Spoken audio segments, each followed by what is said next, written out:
Hi, it's Tristan back with another video. You might remember my prior review of the Blurex iPad 2 leather folio case and stand, which I have right here. Blurex was nice enough to contact me, letting me know that they have an updated version where the sleep-awake function is incorporated. So this is the old version, and I've got my iPad 2 in there, and as you can see, when I open it up, it doesn't wake up, so it doesn't really have a sleep-awake function incorporated into it. So this is the new one here that Blurex was kind enough to send me, and let's go ahead and put that in and see how well it works. So as you can see, the iPad 2 just sort of slides in here, so let me take it out of the old one. The best way to do this is probably to fold it over a little bit here, so you get a little bit of leverage, and then you can just slide it out gently. It just sort of pulls out. It's not a big deal. You don't want to be too rough with it. You want to be fairly gentle. Okay, just slide it out. There we go. So I've slid the iPad 2 out of the old case, and now here's the new one. It's pretty much identical. I'll link to my review of this case, the other video, but it's pretty much identical aside from this is supposed to incorporate the sleep-awake function. So you want to just brush it off, make sure there's no dust either in the case or on the back of your iPad, which there isn't on mine. And then you just simply slide it in here like this, just kind of gently. It's a little bit of a tight fit at first, but once you get that in there, it will be pretty much a permanent fixture on your iPad. So there it is. So it's in now, pretty much. And I just want to make sure to get it all the way to the right. Okay, so this is the new one, and let's see how well the sleep-awake function works. One thing I noticed right away is it doesn't align 100% real well here on the top. You can see it just seems a little bit off alignment, but I think as the case loosens up, it will get a little bit better, and maybe I can play with it a little bit more to get the iPad to fit a little bit better. As you can see, it's just not aligned real well here with the camera and stuff like that. But let's see how well the sleep-awake function works. So it did wake that up, as you can see when I opened the case, just like the Apple Smart cover, it woke up the iPad. Let me see what happens when I close it. Okay, that did not seem to actually shut it off, but if I wiggle this around a little bit, then it did. So I think I've got an alignment issue here. I think it'll get better as this breaks in, as this case breaks in. So that did wake it up. That did not put it to sleep, but if I go like that, then it does put it to sleep. So basically it's just an alignment issue. I think it is an improvement, because it does have the sleep-awake function. It doesn't work 100% reliably, so I think it could still be improved on by Blurex.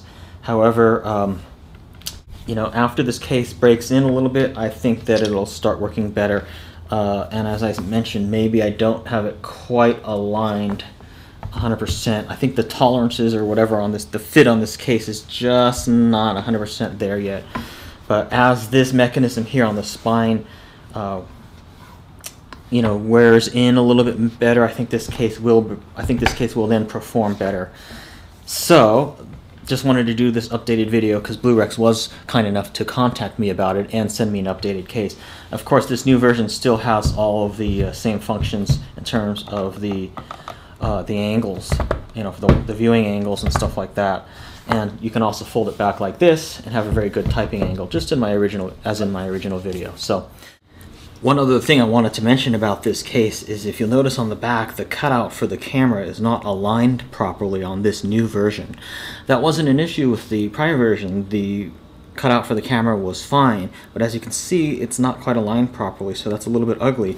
Furthermore, when I use the camera, when I go to use the camera, if I go to the camera application here, I have it running, so you can see it might be a little hard to see, but on the top right corner, there's a little vignette right there. There's a little place where the camera is obstructed just slightly, and that's because of the hole not fitting the camera 100%. So it turns out the back of this case is actually a bit bendable. So as you can see, the camera hole now aligns pretty well. What I did was I simply just opened up the case and just bended it a little bit. Just even with the iPad in there and everything, just took this corner and just twisted it a little bit and bended it, and that seemed to work. That seemed to do the trick. So maybe a little bit of a manufacturing tolerance issue there, but it seems to have bended okay. So now I'm much more of a happy camper with this case.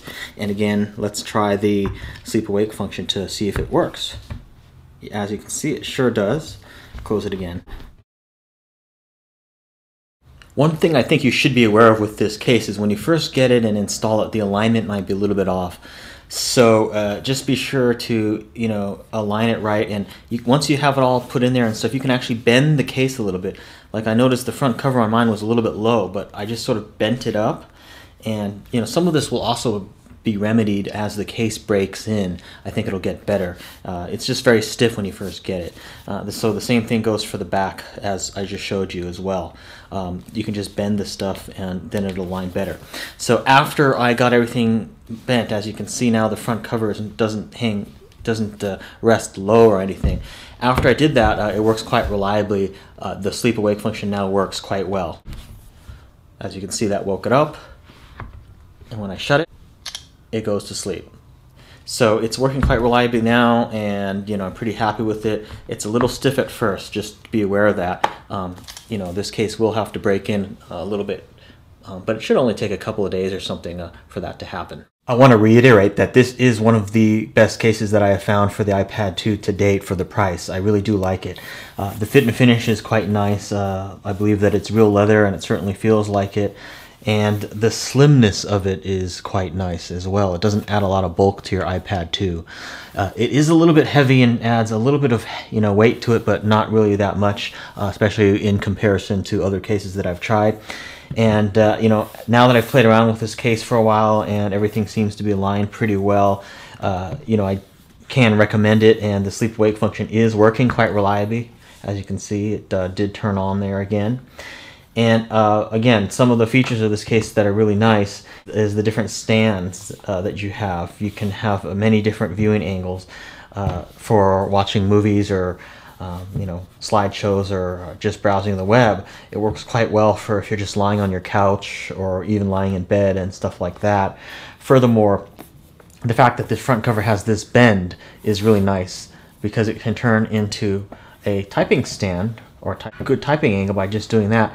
And as you'll notice, as I type on it, it doesn't really bounce a lot. It's very sturdy, you know, as I tap on this when in typing mode. So that's really a plus as well.